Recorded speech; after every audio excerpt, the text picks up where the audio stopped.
Ser podcast.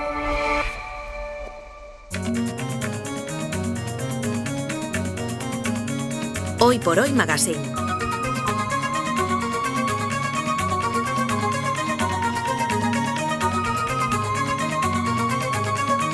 Ser podcast.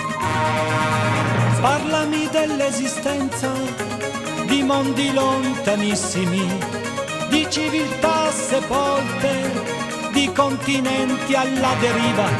Parlami dell'amore que si fa in mezzo. Están aquí nuestros ministros. Jaime García Cantero, ¿qué tal? Muy buenos días. Muy buenos días. Y Nuño Domínguez, ¿qué tal? Muy buenos días. Buenos días. Mira, Nuño, te voy a decir una cosa. Yo ayer ya estaba metida en la cama, porque yo me meto en la cama muy pronto. Y me llegó una alerta del País de una información firmada por nuestro ministro de Ciencia, Nuño Domínguez, que decía que se iba a producir una tormenta solar la noche del miércoles al jueves, es decir, ayer, esta noche pasada. Esta noche madrugada. Y que cuidado porque podía afectar a las emisiones, satélites, radios. Yo acababa de poner mi alarma. Y me entró una paranoia, porque digo, ya verás cómo esto va a afectar, no va a sonar la alarma. Totalmente, imagínate, yo estaba bañando al niño y me tuve que poner a escribir eso, porque claro, el comunicado de la Agencia Espacial Europea era inquietante, ¿no? Era un poco inquietante. Luego también el Ministerio y la Agencia Espacial Española hicieron otro comunicado que era un poco más tranquilizador.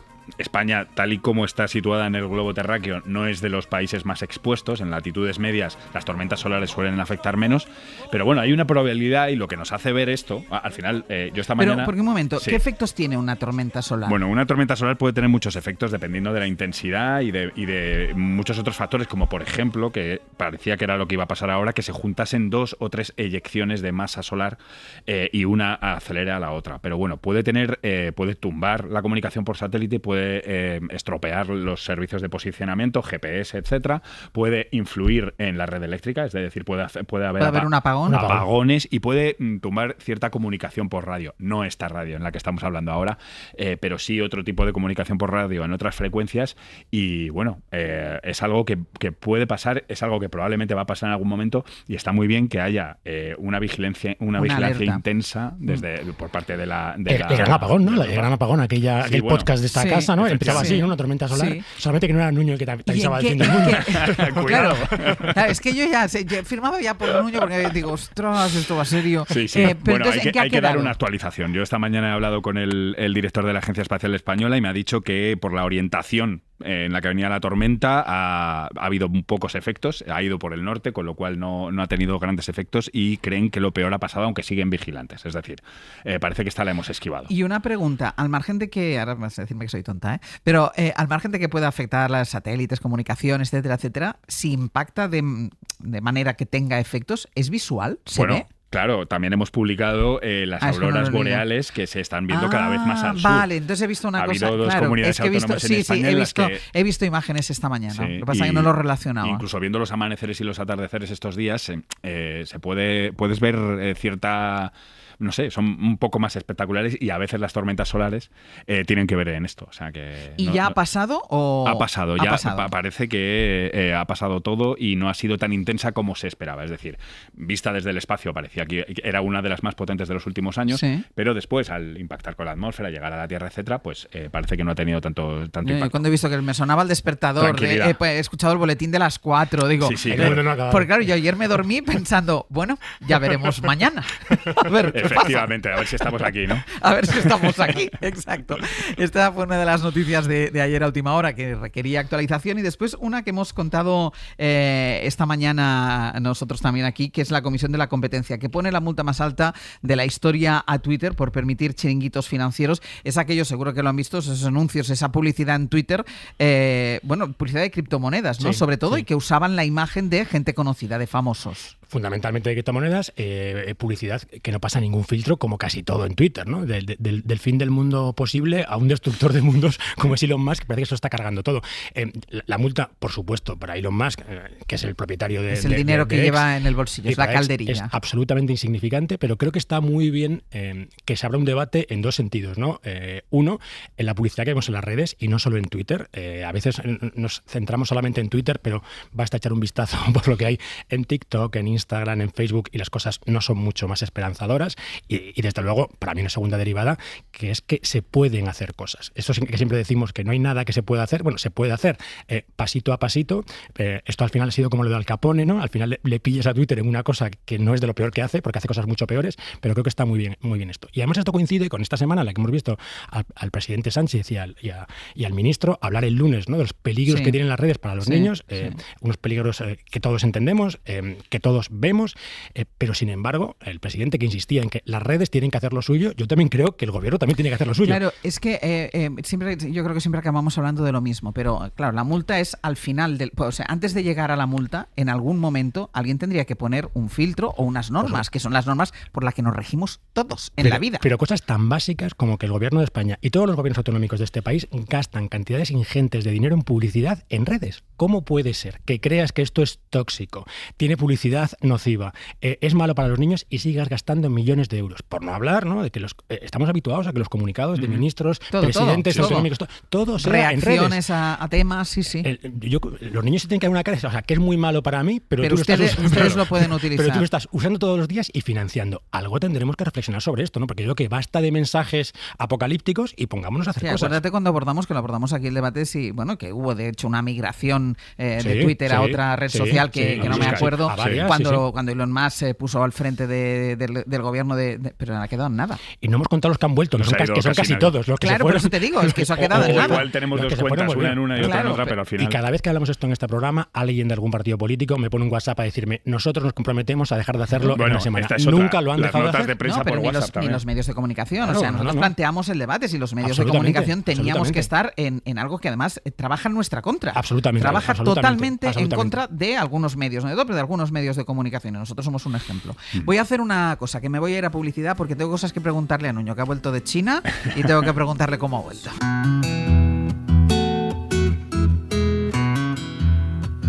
Hoy por Hoy Magazine.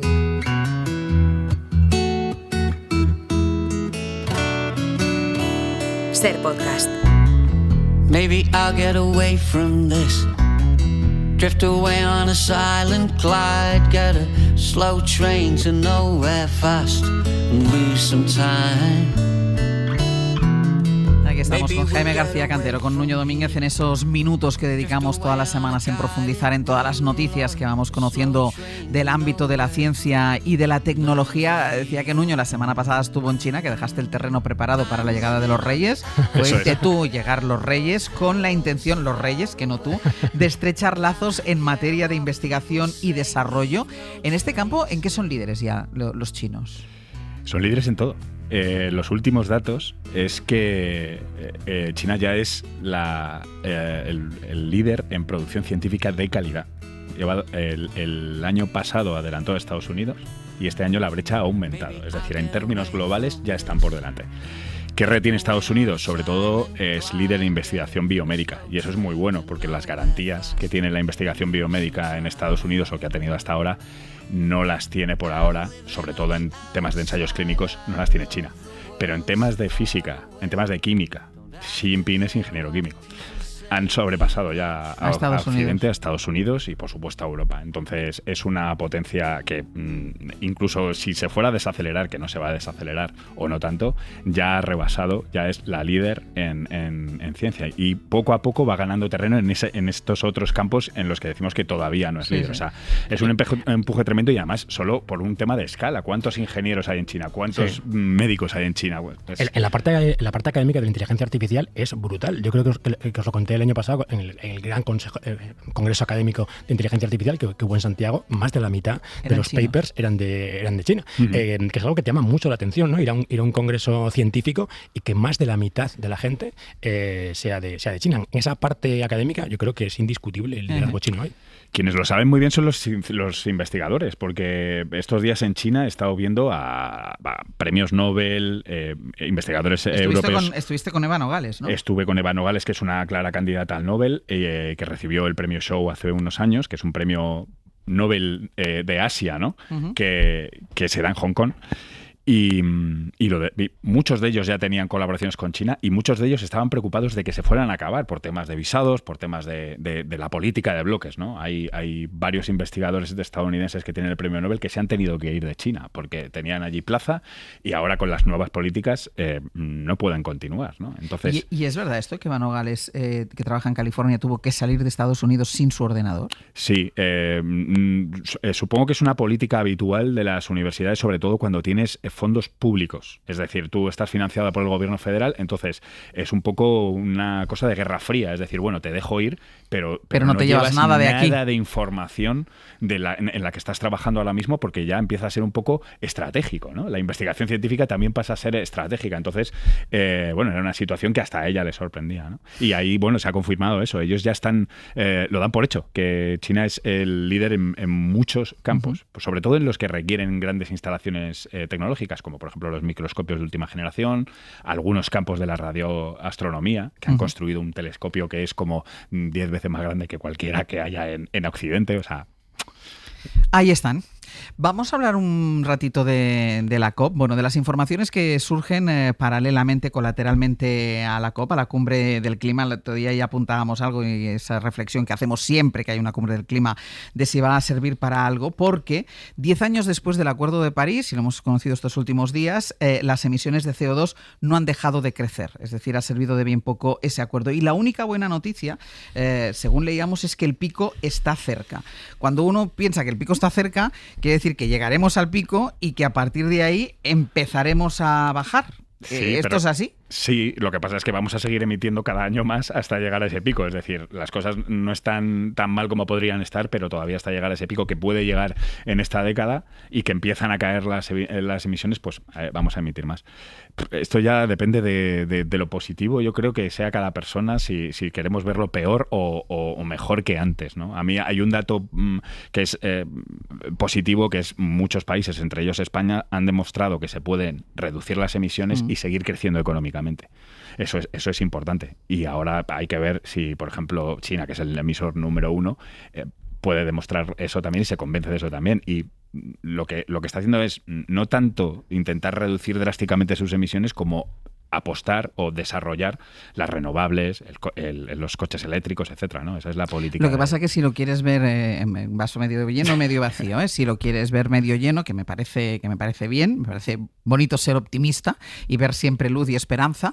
Esta misma semana hemos visto como el Partido Popular en España ha votado en contra de algo que había votado a favor el Partido Popular Europeo, y le suma al Partido Popular Español, como mínimo, le suma al bloque, y lo veremos ahora con los acuerdos que lleguen para gobernar en la Comunitat Valenciana, le suman al bloque de los negacionistas del cambio climático. Y es un partido que aspira a gobernar. La verdad, yo creo que para explicar el comportamiento del Partido Popular no hay campo de la ciencia ni de la tecnología.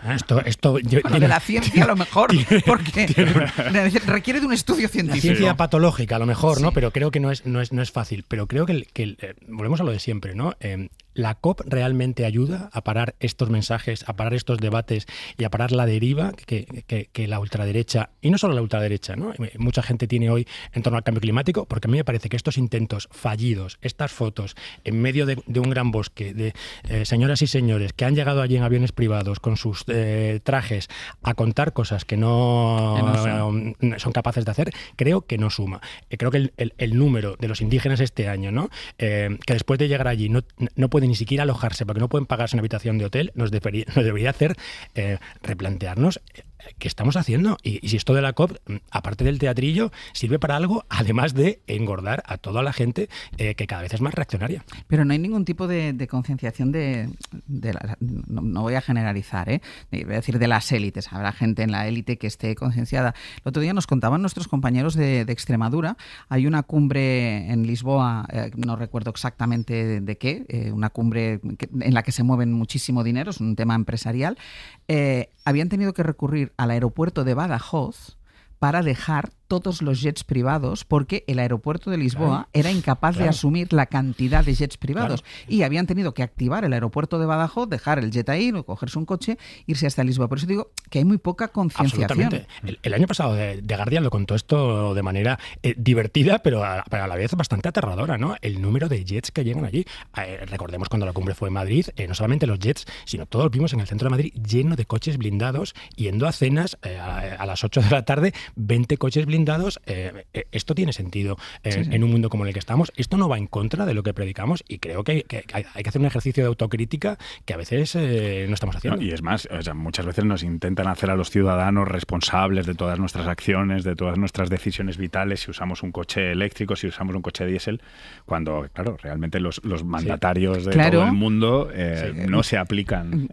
Algunos sí, pero son la minoría, ¿no? Vas con tu jet y con tu coche blindado que pesa 500 kilos más que uno normal y te parece... coche de gasolina o de diésel. Claro, te parece normalísimo. El otro día también nos contaban aquí en el programa, creo que fue Jordi Fábrega que lo contó, que decía que sería muy complicado acabar prescindiendo de la energía fósil, entre otras cosas porque por mucha renovable, y en este país estamos bien en materia renovable, por mucha que haya, es incapaz de cubrir toda la demanda por los centros de datos. Decía, es que claro, estamos pensando todo el rato en la electricidad de consumo doméstico, de las industrias, pero nos estamos olvidando de lo que consumen los centros de datos. Los centros de datos, aparte de ese consumo brutal, se han convertido en el centro de la geopolítica energética del mundo, ¿no? ¿Dónde ponemos los centros de datos? Las grandes compañías, para sorpresa de nadie, han intentado colocárselos a los pobres, ponerlos en Latinoamérica. Una estrategia que es verdaderamente aberrante, ¿no? Querer poner en sitios donde... Da igual que mueran contaminados donde o lo que crees sea. Que se van a quejar menos, ¿no? No lo han conseguido porque la gente es pobre pero tiene dignidad, que a veces se les olvida a estas compañías y han salido a la calle a protestar contra todo esto. Y ya estamos viendo propuestas de lo más bizarra, ¿no? Técnicamente posibles, pero a veces difíciles de entender. ¿Tipo qué? Como la de Google, que es llevárselos al espacio, ¿no? O sea, poner centros de datos en el espacio. Como las estaciones espaciales. No, que lo primero que te preguntas es cuántas cosas vamos a poner en el espacio, porque todo lo que no nos cabe aquí lo queremos mandar al espacio. Parece ser que técnicamente esto es posible. Desde luego la energía solar allí es mucho más fácil de obtener. La temperatura no es un problema, no hay que refrigerar. El único problema estaría en la comunicación, ¿no? Cómo haces subir y bajar datos desde un emplazamiento tan remoto. Al parecer esto es solucionable desde el punto de vista de la técnica, pero veríamos a ver qué ocurre con cosas como las tormentas solares, ¿no? El día que venga una tormenta solar, pues todo esto se complica. Y también cómo vamos a empezar a regular y a controlar lo que ponemos en el espacio, porque al final... vamos a tener que parcelar el espacio. Está completamente... No va a haber sitio para aparcar. Y recordemos toda la chatarra espacial que hay ahora mismo dando vueltas a la Tierra, ¿no? Sí. O sea, eso también es un reto desde ese punto de vista. Pero fíjate, Google, que era el que faltaba para entrar en la guerra del espacio, también está entrando, ¿no? Entonces ya tenemos a todos los sospechosos habituales, ya tenemos a Amazon, ya tenemos al señor Elon Musk, y ya tenemos a Google diciendo que van a hacer cosas en el espacio. Esto es lo que nos cuentan, que los chinos ya sabemos que están haciendo lo mismo, solo que sin contarlo. Lo que pasa es que no lo cuentan, claro. Lo cuentan cuando ya lo han hecho y efectivamente. Un nombre propio que ha salido en la prensa estos días porque ha fallecido el biólogo Antonio García Bellido, que era uno de los científicos más importantes de España, heredero de Severo Ochoa y de Ramón y Cajal. Estudiaba cómo las células evolucionan para formar un órgano u otro. ¿Cómo será recordado? O sea, ¿cuál es la huella que deja? Bueno, será recordado como posiblemente el científico español más valioso después de estos dos que tú has mencionado, ¿no?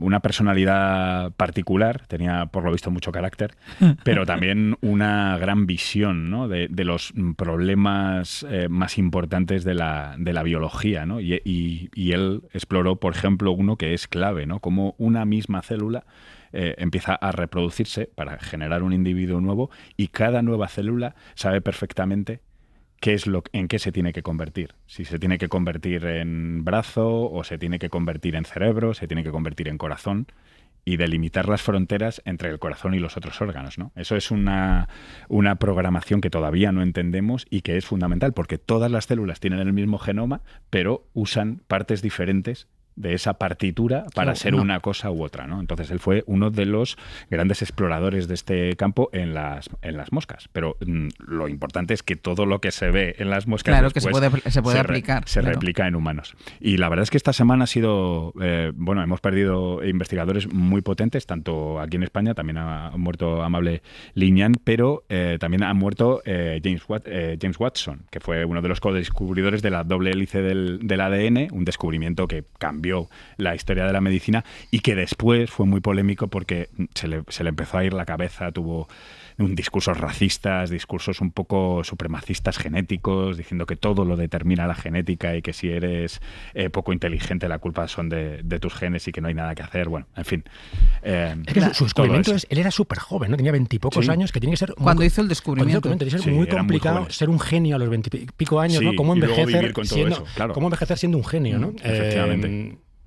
Mira, inteligencia artificial que está causando estragos en muchos campos. Para otros campos ya saben que es muy buena, que siempre lo recordamos. La guerra entre Rusia y Ucrania, porque hay varios medios, Jaime, que recogen estos días reportajes sobre cómo Ucrania ha gamificado la guerra. ¿Esto qué quiere decir? Bueno, yo creo que se parece sospechosamente a esto que oíamos también ayer, ¿no? De las cacerías. Bueno, eso es tremendo. Pues no está muy lejos, ¿no? Eso es tremendo. Crear una especie, y fíjate, ¿no? Lo supuestamente, para que ni lo bueno son tan buenos ni lo malo son tan malos, ¿no? El gobierno ucraniano ha desarrollado una estrategia muy cercana a un videojuego en el que se premia a la gente que derriba drones o que tiene impactos en el ejército enemigo. Impactos en el ejército enemigo, todos sabemos a lo que se refiere, ¿no? Pero la gente... A la gente normal. No, a la gente normal, básicamente a estos grupos, a estas pequeñas tropas organizadas, ¿no? Sabemos que en Ucrania es muy difícil separar lo que es civil de lo que es militar. Vamos a decir, no es para las tropas habituales. Pero no estamos hablando de un cuartel del ejército, ¿desde dónde? No para un cuartel. Pero si tú derribas drones, vas ganando puntos y con esos puntos entras en una especie de Amazon de las armas y puedes conseguir otras armas con las que derribar más drones. Esto además se convierte en una especie de competición entre unos grupos y otros, y lleva al extremo esta imagen un poco distópica, ¿no? De la guerra entendida como un videojuego, una guerra limpia en la que no ves a quién estás matando, en la que disparar parece que es algo que no tiene ninguna consecuencia y en el que la recompensa es tan inmediata como esto, ¿no? Tú cada vez que derribas lo que sea, te dan unos pocos puntos y con esos puntos compras un arma un poco más grande. Esto se trastoca incluso la mentalidad de los militares, ¿no? Porque al final lo has convertido en eso, en un juego. Absolutamente. A ver, eso que decíamos, ¿no? Es importante entender que lo que está ocurriendo en Ucrania, separar lo civil de lo militar, allí es tremendamente complicado. Además, hay un tema que a veces contamos poco, que es que el gobierno ucraniano compra lo que pueda comprar, me refiero en temas armamentísticos, probado, sin probar y de todos los tipos posibles.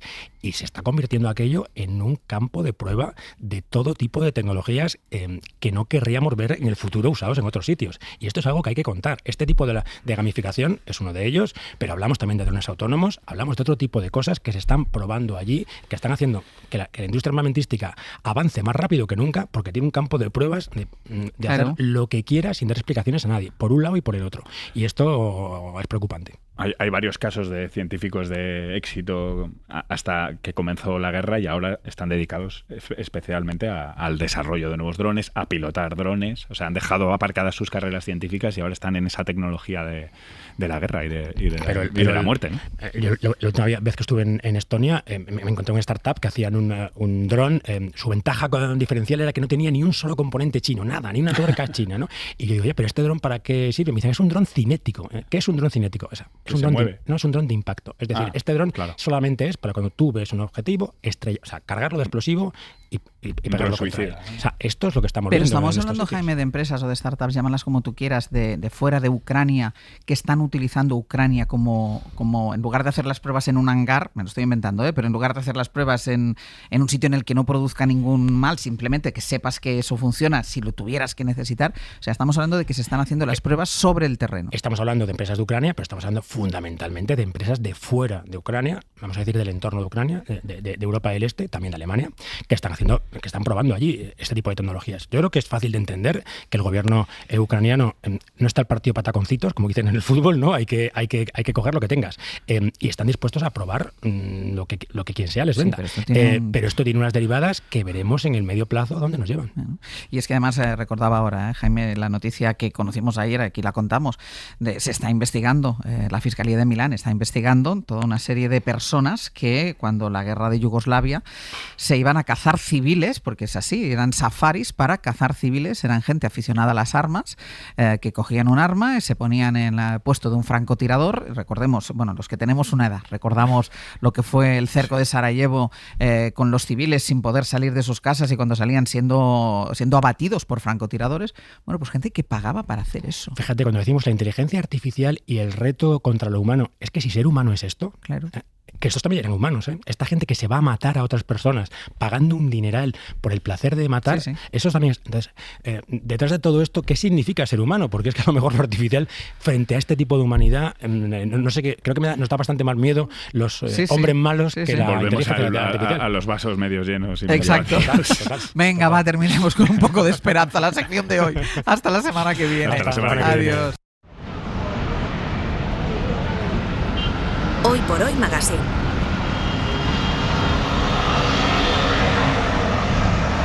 Ser podcast.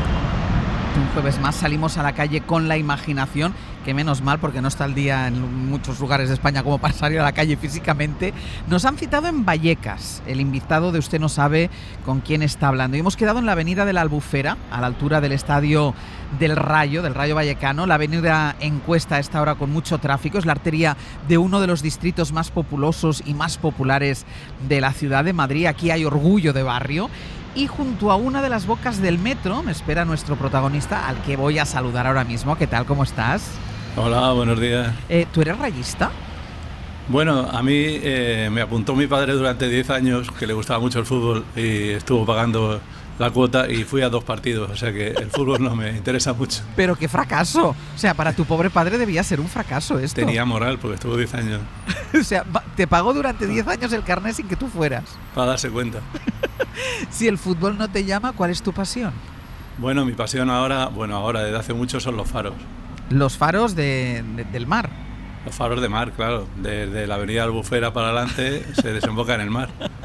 Y dime una cosa, ¿qué te llama la atención o por qué tienes esa pasión por los faros? ¿Qué te gusta de los faros? Bueno, los faros, me parece su trabajo como señal marítima, que es increíble para los barcos, que por mucho que vengan nuevas tecnologías siempre van a tener que seguir existiendo, porque son la base, ¿no? Lo físico que te queda, ¿no? Después de que algún día se puedan apagar los GPS o haya problemas eléctricos en el barco. Y luego todo el romanticismo que irradian, ¿no? Romanticismo, inspiración, todo sobre los faros. Vallecas, a pesar de que estemos en la avenida de la Albufera, Vallecas queda un poco lejos del mar, vamos a ser sinceros. ¿Empezó todo ahí en Vallecas? ¿Tu afición, tu pasión por los faros empezó ahí en Vallecas? Sí, teníamos un bar de copas ahí muy cerca de donde estamos y trabajábamos mucho y mi pareja siempre estaba diciendo que quería ir al mar, que quería descansar en el mar.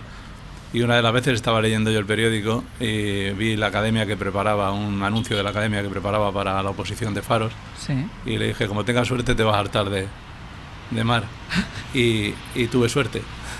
Aprobaste la oposición y a un faro que te fuiste. Y de pronto había que dejar el bar y irse a un faro, que no sabíamos ni lo que era. Pero iba a decirte, perdona, o sea, ¿tu afición por los faros nace cuando ya eres farero? ¿O ya cuando ves la oposición a farero hay algo más de vivir cerca del mar? Bueno, la idea de vivir cerca del mar siempre me había rondado, pero claro, el saber que podías trabajar de farero pues era algo increíble para mí. O sea, yo lo descubrí cuando vi la academia que preparaba y no sabía ni que había oposición ni cómo se accedía. ¿Y qué tuviste que estudiar para ser farero? Pues la verdad es que era bastante difícil la oposición, era una especie de nivel de ingeniería técnica electrónica, porque solo pedían bachiller superior, pero el examen era muy, muy duro. Y cuando tú dijiste a la familia, o a lo mejor no lo dijiste y esperaste la sorpresa de aprobarlas, pero tú cuando les dices, voy a opositar a farero, ¿qué te dijeron? Bueno, todo el mundo me miraba como si estuviera como una cabra, y un poco era verdad. Pero ¿y tu mujer, tu pareja también confió en ti o también dijo, pero hombre, yo quería vivir cerca del mar, pero a lo mejor esto se nos está yendo un poco de las manos? Bueno, tampoco se fiaba mucho hasta que aprobé. Y cuando aprobé ya no había vuelta atrás, había que ir al mar.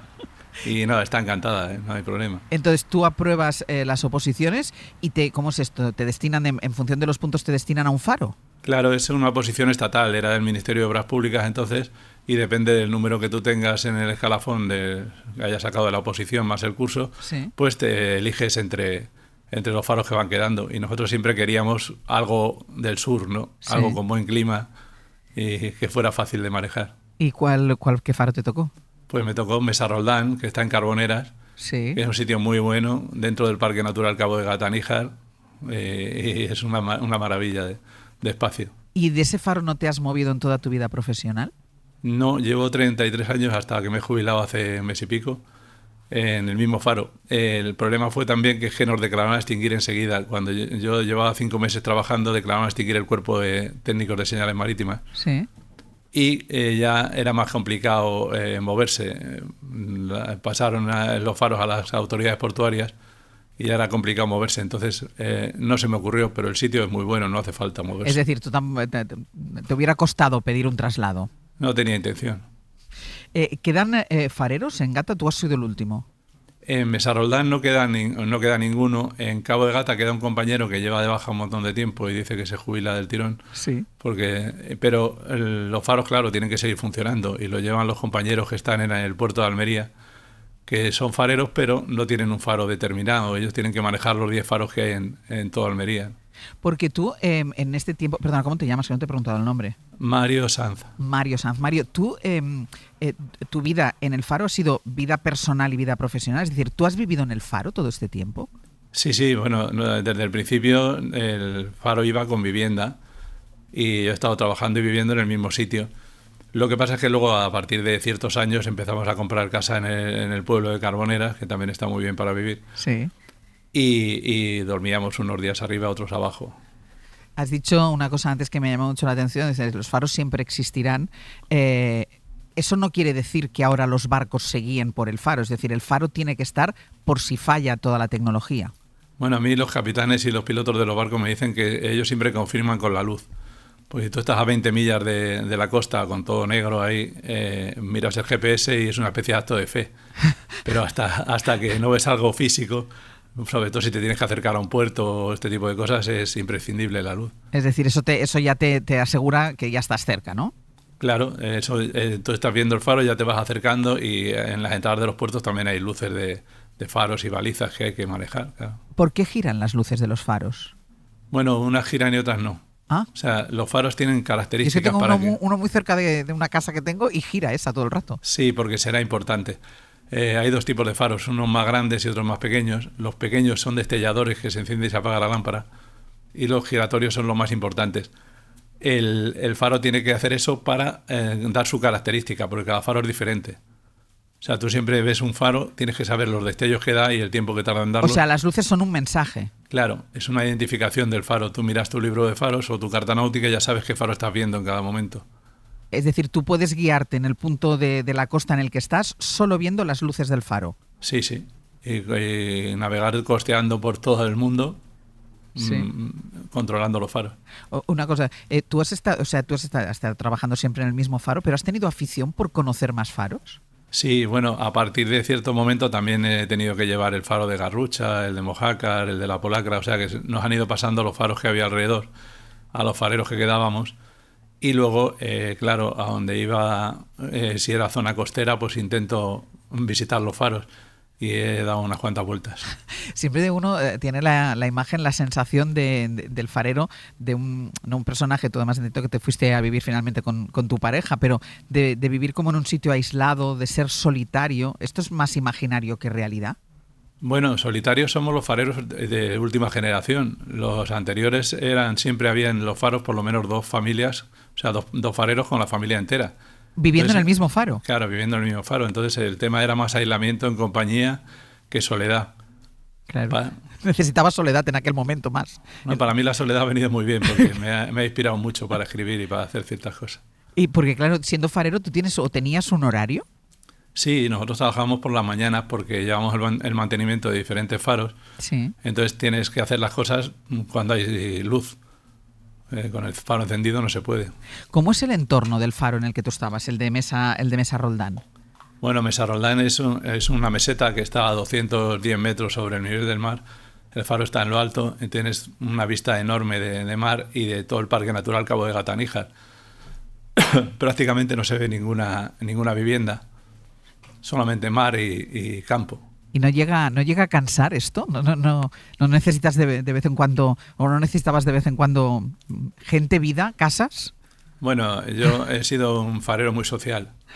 Entonces la casa estaba abierta para todo tipo de cosas, o sea, tanto visitas como para hacer actividades culturales. Hemos hecho montones de presentaciones de libros, exposiciones temporales, de todo. O sea, que la cosa no era para estar solo. ¿Tú dirías que hay mucha curiosidad en la gente, en la sociedad, por los faros?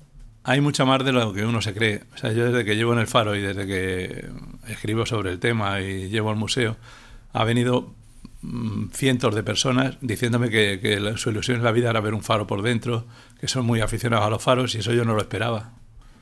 Y se acercaba gente que no tenías programada y se acercaba gente a ver si podía visitarlo. Sí, bueno, viendo gente dentro, en cuanto te ven desde la puerta, todo el mundo intenta entrar, todo el mundo te llama desde fuera y todo el mundo que tiene curiosidad, ¿no? Los faros irradian mucho, ¿no? Llaman mucho la atención. Y en este tiempo que tú has estado trabajando, es decir, prácticamente casi toda tu vida profesional, salvo la anterior que estabas en el bar, pero todo este tiempo que tú has estado trabajando, ¿cómo cambia un faro? Yo no sé si cuando tú llegaste ya estaba automatizado, la tecnología en este tiempo, ¿cómo ha penetrado en el faro? Ha cambiado algo, pero ya eran automáticos cuando yo llegué. O sea, hacía muy poquitos años que se habían automatizado. Y claro, eso cambió mucho la vida de los fareros, porque antes de automatizarlos había que estar ahí a la hora de encender y a la hora de apagar. Y había que controlar los equipos antiguos, que pues normalmente eran llamas, o sea, era petróleo, era aceite de oliva, lo que fuera, y había que estar medianoche cada uno muy atento. Claro, al ser automáticos ya no necesitas estar ni a la hora de encendido ni a la hora de apagado, simplemente que todos los equipos funcionen, y eso se hace de día. Mira, ahora que dices esto, cuando hubo el apagón en España, ¿se apagaron los faros? Tenemos grupos electrógenos, entonces no hay problema. Normalmente en los faros está casi todo duplicado. Porque claro, el faro no puede apagarse. Claro, si hay algún problema entran automáticamente los grupos electrógenos, y si no, tenemos incluso una baliza auxiliar que va con baterías, que aunque se cayera todo el mundo, aquello sigue funcionando. ¿Qué es más importante en un faro, la lámpara o la lente? Bueno, las dos cosas. O sea, la lámpara tiene que tener suficiente potencia, pero la lente es la que multiplica la potencia. O sea que sin lente de Fresnel, claro, tendría que ser una lámpara muy, muy potente y no conseguirías el alcance que tienen los faros. ¿Y cuándo te dio por escribir sobre los faros? Pues muy pronto después de llegar, claro, sabiendo que ibas a ser uno de los últimos que llegaba a la profesión, porque ya se veía que nos iban a declarar a extinguir. Una profesión en peligro de extinción. Claro, te quedas un poco como guardián de la memoria y dices, aquí me leí toda la documentación que había de mis compañeros anteriores, que es súper interesante porque había todo tipo de problemas y todo tipo de movidas que les pasaban a las criaturas. Y empecé a contar lo que ellos mismos contaban, ¿no? Porque que llevaban una especie de diario Sí, en este caso de a bordo, no, diario del faro. Diario de servicio se llama, y luego tenían toda la documentación, o sea, todas las cartas que mandaban a la jefatura con copias y todas las cartas que la jefatura le mandaba a ellos. Entonces cualquier problema estaba registrado. Y la verdad es que la vida ha sido muy dura antiguamente. Claro, ahora yo me lo tomo muy bien porque la vida para mí ha sido muy sencilla.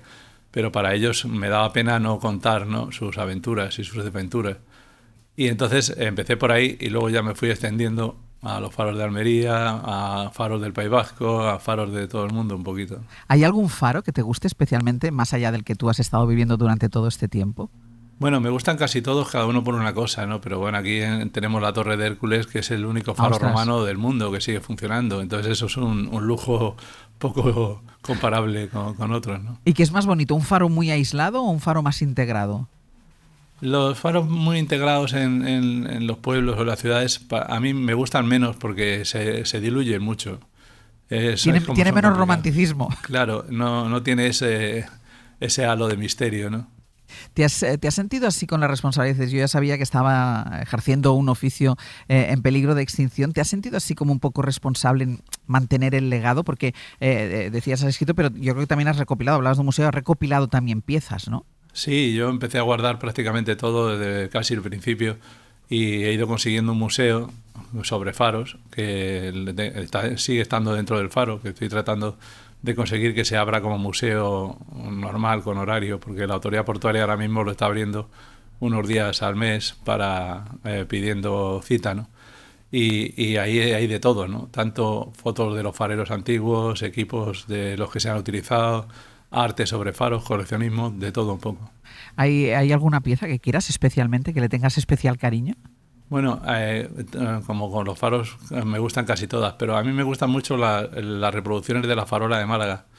Yo prácticamente nací en Málaga. Sí. Y La Farola es un faro muy emblemático y tengo reproducciones de La Farola de Málaga en todo tipo de metales que me gustan mucho. ¿Tú de formación qué eres? Porque claro, yo te preguntaba antes, te presentaste a las oposiciones, me dijiste que eran complicadas, porque de formación ¿tú qué eres? Sí, yo hice magisterio por letras y cuando tuve que hacer la oposición tuve que aprenderlo todo, menos mal que la academia era muy buena. Porque claro, tú de temas de, yo qué sé, no sé qué es lo que más pedían, pero haciendo letras no me cuadra mucho. No, era electrónica, física, todo ese tipo de cosas y yo no sabía nada, pero la academia era, vamos, buenísima. ¿Y no te hartaste de mar nunca? Porque el origen es yo quiero vivir cerca del mar y os fuisteis al mar. ¿No os hartasteis nunca de mar? No, ni mi mujer ni yo, vamos, ahora mismo seguimos viviendo en Carboneras y no nos vamos a mover de ahí porque es un pueblo donde se vive muy bien. Y estamos muy acostumbrados y muy integrados. Y para mí el mar es imprescindible prácticamente. ¿Sigues yendo al faro? Subo poco, porque como no tengo llave ni puedo entrar nada más que los días de visita, pues subo poco, pero sí, con medios y con fotógrafos pues estoy subiendo de vez en cuando. ¿Y qué sensación tienes cuando...? Bueno, yo creo que, voy a reivindicar, yo creo que tú deberías tener una llave para poder entrar cuando quisieras después de tanto tiempo. Pero ¿qué sensación tienes cuando vas ahora? Claro, te da pena el que esté cerrado, ¿no? Porque mis compañeros de Almería vienen, revisan y hacen su mantenimiento, pero un par de días a la semana, unas horas. Entonces el faro pues está prácticamente cerrado, ¿no? Se ve, yo he estado siempre echándole de beber a los pájaros y a las cabras que hay alrededor, a los zorros, regando un poco los jardines y ahora mismo pues todo eso está sin que nadie lo atienda, ¿no? Que sí. No tienen tiempo. El oficio de farero siempre ha estado rodeado de así como de ese halo de romanticismo, yo decía de misterio. ¿Tú lo rebajarías un poco? Al final me dirías, bueno, vale, sí, pero no deja de ser un trabajo. Sí, bueno, es que es un trabajo normal y corriente según te lo tomes, ¿no? A mí me da pena que siempre se hable en literatura y en cine y tal, que parece todo muy, muy dramático, ¿no? Los faros. Y los faros son sitios muy amables, ¿no? Y muy bonitos para vivir. Bueno, dramático porque da la sensación, ¿no? Que son en un naufragio son a los que podrían salvar o algo así, no sé. Sí, no, digo las películas y eso, que siempre están ahí con el farero que está escondido esperando a que entre alguien para matarlo y cosas de ese estilo. Y la verdad es que no ha sucedido. O sea, hay menos fareros locos de los que enseña la literatura y el cine. Claro, algunos hay como en todos los oficios, ¿no? Pero la mayoría son gente normal. Más o menos. Mario, muchísimas gracias. Disfruta de la jubilación y disfruta de ese sitio maravilloso en el que vives. Un beso. Destellos desde Carboneras. Para ti también. Un beso. Adiós. Tu recuerdo me calma.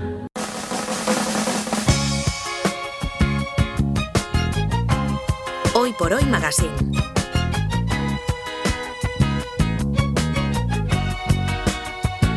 Ser podcast.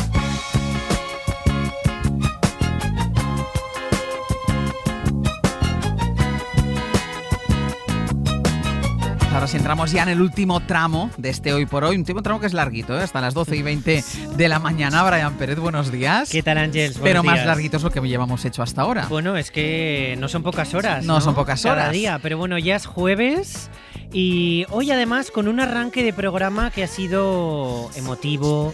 Habéis hablado en el mapa de las películas que emocionan al Papa León XIV, del anuncio de la lotería este año, y esto nos ha dado tiempo casi a llegar a una profecía, que es: este año nos toca la lotería. Tal cual, que este año nos toca la lotería.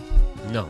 Sí, nos toca hacerla. Ah, sí, la vamos a hacer, pero tocar el premio, ¿no? Claro. Bueno, no lo sabes. El día 22 de diciembre, aquí vamos señoras a y señores, estar. la cadena SER ha preparado un despliegue sin precedentes para compartir con el mismo ustedes. despliegue que el año pasado. Perdón. Para compartir con ustedes el día en el que oficialmente se inaugura la Navidad. Que nos un día con el que venimos con mucha ilusión. Que nos gusta trabajar siempre. el día de la lotería. La gente no lo entiende cuando yo lo digo. Bueno, pero es un día que con muchas veces nos cuesta muchos días. Hay que contar cosas que no son del todo agradables. La pues mayoría. Ese día no quería decirlo, pero ya que lo has dicho ese tú. Día todo es felicidad. Nos ese gusta día todo la es lotería. felicidad y se comparten gente que lo pasa muy mal y que le toca la lotería y le cambia la vida. Pues eso, este año nos toca la lotería. Y tú que has querido ser profética, decir que igual nos tocaba, pero lo que querías decir era que nos iba a tocar trabajar. Que nos toca hacerla. Bueno, Más cosas. Hasta hace un ratito ha estado con nosotros un nuevo, usted no sabe con quién está hablando, Mario Sanz, uno de los últimos fareros. El último farero casi. De Cabo de Gata, en Almería. ¿A ti te pega? Me gustan mucho los faros. Pero además una profesión así como individual, de tranquilidad, frente al mar. Sin hablar con mucha gente. Ojo, que igual hay que pensárselo, ¿eh? Nos pensamos que un farero muchas veces, pues una persona que va a un faro, enciende una luz, ¿no? Y ya está, le dabas al interruptor. Bueno, pues mucho más complicado porque la luz tiene incluso un mensaje, nos lo ha explicado Mario. Bueno, unas giran y otras no. Hay dos tipos de faros, unos más grandes y otros más pequeños. Los pequeños son destelladores que se enciende y se apaga la lámpara. Y los giratorios son los más importantes. El faro tiene que hacer eso para dar su característica, porque cada faro es diferente. Tienes que saber los destellos que da y el tiempo que tarda en darlo. O sea, las luces son un mensaje. Claro, es una identificación del faro. Tú miras tu libro de faros o tu carta náutica y ya sabes qué faro estás viendo en cada momento. Puedes navegarte todo el mundo de faro a faro, interpretando sus mensajes en la carta náutica, que no es mal plan tampoco. No es mal plan. Como tampoco es mal plan en un ratito irnos a Pamplona, que nos eso vamos es lo a que ir. Vamos a hacer, directos a Pamplona en cuanto terminemos. La perla del norte, Pamplona, ¿qué te voy a decir yo? Claro. ¿Qué vas a decir tú? ¿Qué te voy a decir? Bueno, y es que Sastre se nos ha puesto un poco celoso porque, claro, sabe que en Pamplona hay mucho bueno. Que decimos pero nosotros. Él no viene. ¿Y qué pasa? Que, claro, cuando uno se va, pues el otro se tiene que quedar aquí un poquito a vigilar, ¿no? Pues como el rey y la reina, que no pueden viajar juntos. Que quedarse aquí siempre, por si acaso. Por lo que pueda pasar. Por lo que pueda pasar. Por eso nosotros somos como los reyes, no podemos viajar juntos. No, de hecho viajamos juntos muy a menudo. La verdad es que no sé por qué te has metido tú sola en ese jardín. Porque no es prudente. Ahora ya viajamos menos. Antes viajábamos juntos más, ahora ya no. No es prudente que viajemos. Os ha dado la mañana hasta para comentar los días de vacaciones, si uno hacía el 23, el 24... Si es que al final nos contamos la vida en antena. Y el oyente se entera, que al final para que se vea que hay naturalidad. Exacto, que nos pasan las cosas que le pasa a la gente. ¿Y qué vamos a hacer a partir de ahora? Bueno, en unos minutitos Javier Ocaña con el cine, que nos trae nuevas recomendaciones para el fin de semana y para cuando quieran ir ustedes al cine, a ver Frankenstein, a ver Siempre es invierno o a ver Urchin. Y hoy no tendremos gastronomía porque Ainhoa se viene con nosotros a Pamplona, que nos va a hablar de chistorra, que eso nos va a gustar. Vamos a reivindicar la chistorra mañana. Sí que hace falta, además, porque está muy manida la chistorra. Exacto. Y vamos a hablar en su lugar de la tasa de basuras, que es ese quebradero de cabeza que está llegando en forma de carta a las casas. Mucha atención porque va a ser una especie casi de consultorio de lo que está pasando en toda España con la tasa de basuras. Y Adela Molina, compañera de Economía, nos va a ayudar a poner un poquito de luz en la tasa de basuras y alguna compañera de emisoras del resto de España también. Pues vamos ya. Pues a por todas. Hoy por Hoy Magazine. Ser podcast. Hoy voy a cantaros un canto albanés. Os pido mucha atención y silencio. Es un canto muy antiguo de las montañas de Albania. Cantad conmigo.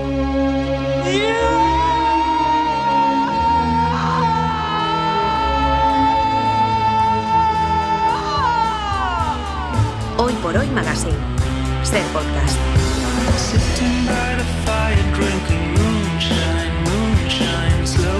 Los que habéis visto esta escena la recordáis con tanto entusiasmo. Profesor Ocaña, Javier Ocaña, buenos días. Muy buenos días, porque es una secuencia que se me pone la carne de gallina cada vez que la veo y que la oigo. Y que la escuchas. Y que la escucho. ¿Qué nos traes hoy? Porque yo creo que hay juego con lo que nos traes hoy. Bueno, pues hemos empezado con Remando al viento de Gonzalo Suárez, que es la secuencia que acabamos de oír, con la fantasía Talis de Ralph Vaughan Williams, música clásica de fondo, y ese encuentro que tiene mucho que ver con lo que vamos a ver ahora entre Lord Byron, Percy Shelley y Mary Shelley en el lago Lehmann en Suiza, y acabaron escribiendo con una competición a ver quién escribía la mejor escritura, el mejor cuento, la mejor novela de terror.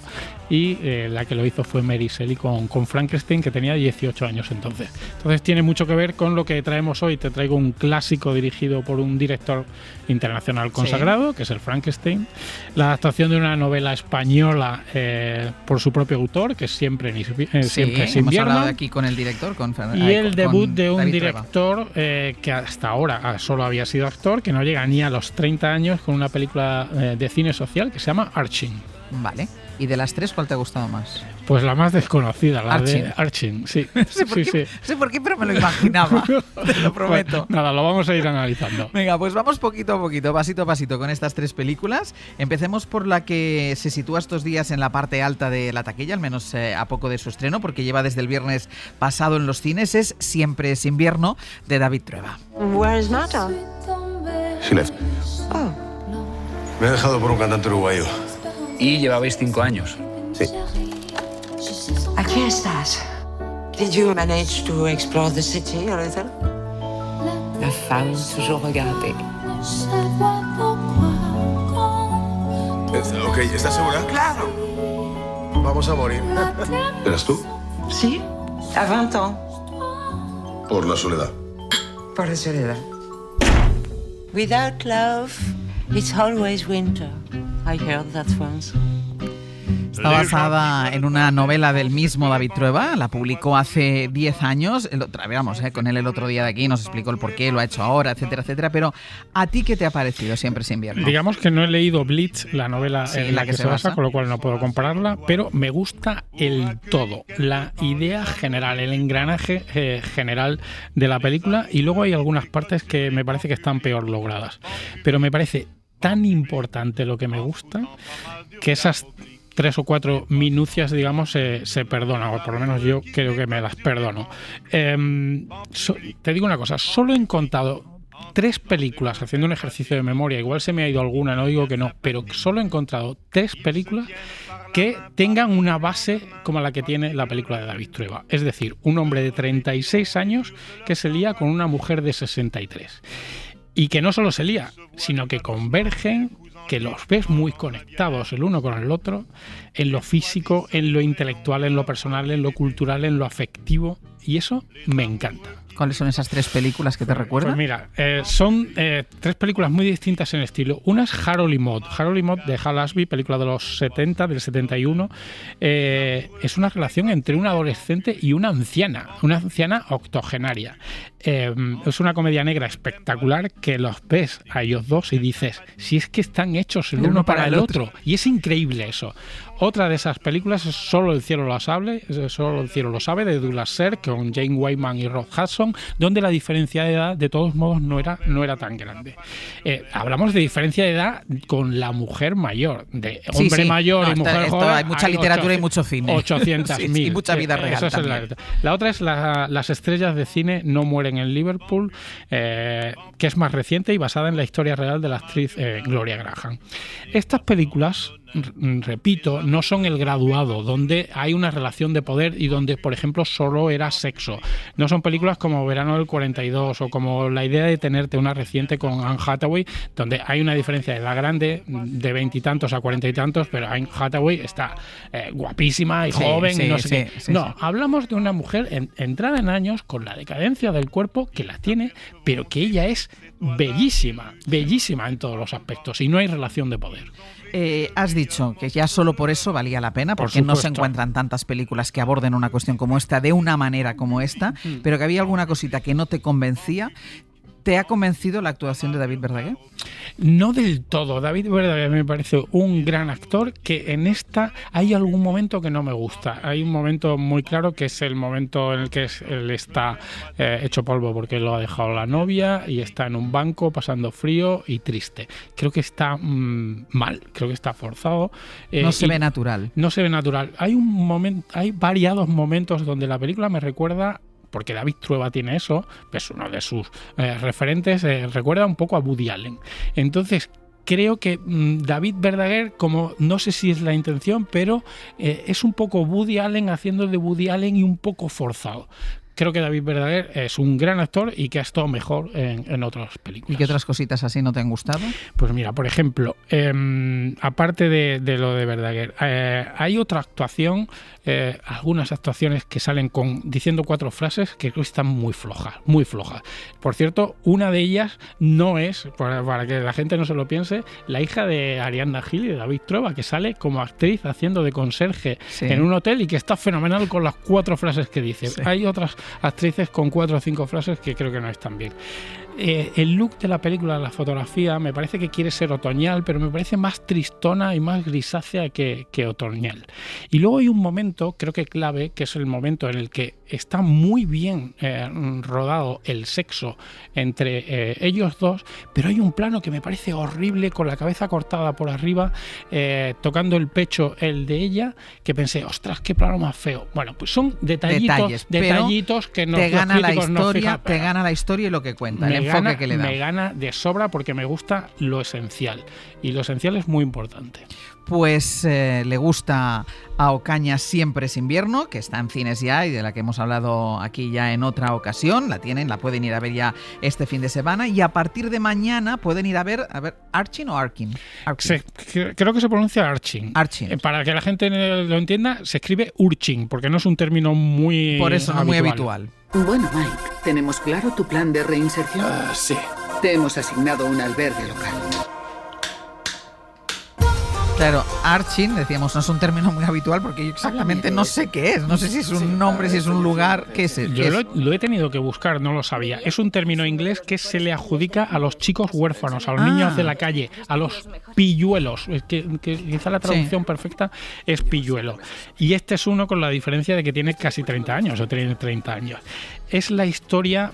Una historia muy reconocible de un tarambana de la calle que conocemos todos. Es ese que vas por la calle y te está pidiendo y te dice, me da una monedita, algo suelto, no sé qué. Y tú sabes perfectamente que no es para comer, que es para inflarse alcohol o para meterse otra sustancia. Lo sabes perfectamente y lo sabemos todo. Ese personaje tan reconocible tiene una historia detrás.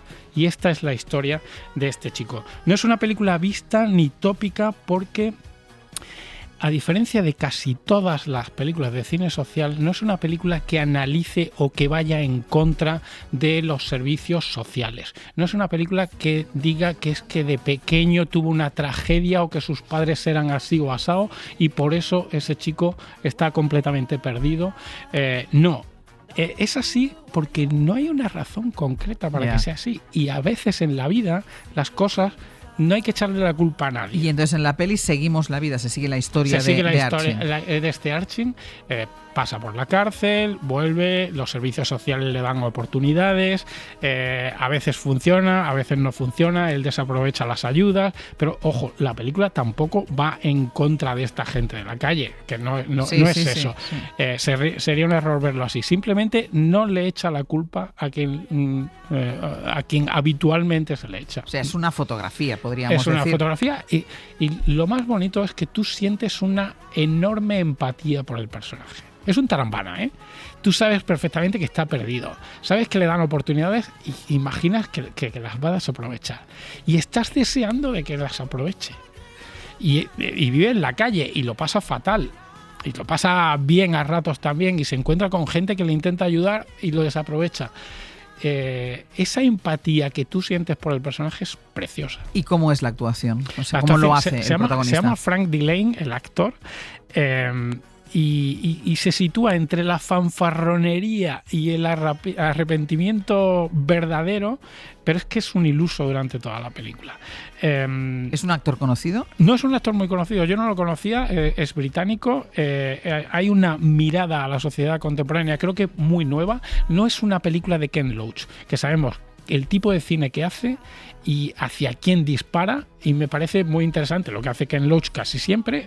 No es una película de los hermanos Dardenne, que son los otros grandes del cine social europeo, donde sabes perfectamente que lo van a hacer fenomenal, pero no, es otra cosa muy nueva. ¿Y cómo está, tú que entras en materia técnica, cómo está hecha? ¿Técnicamente también es una buena película? Tiene algunas cosas verdaderamente alucinantes. Por ejemplo, las secuencias de calle en las que hay discusiones, peleas y demás, y están todos los que están alrededor que pasan por la calle. Yo no sé si lo han hecho con teleobjetivo y con la gente real que pasa por la calle como extras involuntarios, o realmente son extras porque están maravillosos. La credibilidad que tienen esas secuencias son tremendas. Y luego tiene 3 momentos musicales emocionantísimos. Musicales. 3 canciones donde el personaje en un momento determinado dentro de la película baila. Una en un karaoke, otra en una fiesta. Y no chirría. es alucinante lo bonito que es y la potencia que tiene dentro de una película de cine social. O, por ejemplo, tiene quizá la parte más discutible, que incluso esa a mí me encanta, que es una parte onírica, una parte lírica, que se sale del realismo y que funciona genial también. ¿Hemos dicho quién la dirige? Bueno, pues eso es muy importante quién la dirige. La dirige un hasta ahora actor, seguro que igual por el nombre no se sabe. Harris Dickinson se llama. Quien haya visto El Triángulo de la Tristeza es el modelo que sale en la primera parte de la película, sobre todo. Quien haya visto Baby Girl, que era una película reciente de Nicole Kidman, que se liaba con el becario, era el becario. Es un tipo que es guapo, no, es muy guapo. Y es un tipo que no tiene ni 30 años. Harris Dickinson tiene un control del tiempo, de la dirección tremendas. Y luego, te digo más, sale como actor, está fenomenal como actor. Y luego en los títulos de crédito no se pone como actor. Tiene esa modestia. Pero incluso, es su primera película. Su primera película, tiene 29 años. Lo santificamos del todo. Para hacer esta película ha ayudado, se ha metido en ONGs, no para hacerlo, sino que ya lo estaba haciendo. Estaba metido en ONGs de este tipo, de las que salen en la película. Ha ayudado con trabajo y con dinero.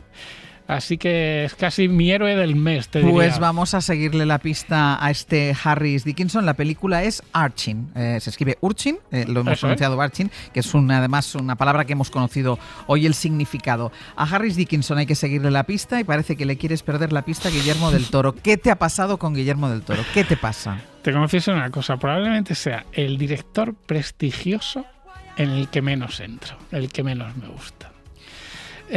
Hay otro coreano que se llama Hong Sang-soo, que tampoco me gusta mucho, pero este es que podríamos hacer un repaso a su carrera y creo que sus películas, y me voy a defender con esto que acabo de decir, no están quedando en el tiempo, no están quedando en la historia. Son películas que tienen un boom en los Oscars, en la reputación. Y que luego nos olvidamos de ella. Quizá El laberinto del fauno es la que más ha quedado, pero ni La forma del agua, que ganó el Oscar a la mejor película, ni El Pinocho que hizo hace unos años, ni El callejón de las almas perdidas, y ni mucho menos La cumbre escarlata, que esa era mala directamente, no veo a gente que diga, no, a mí es que el que me gusta es Guillermo del Toro, a mí las que me gustan, no. Pues ahora Guillermo del Toro firma Frankenstein. Mi creador ha contado su relato. Ahora yo contaré el mío.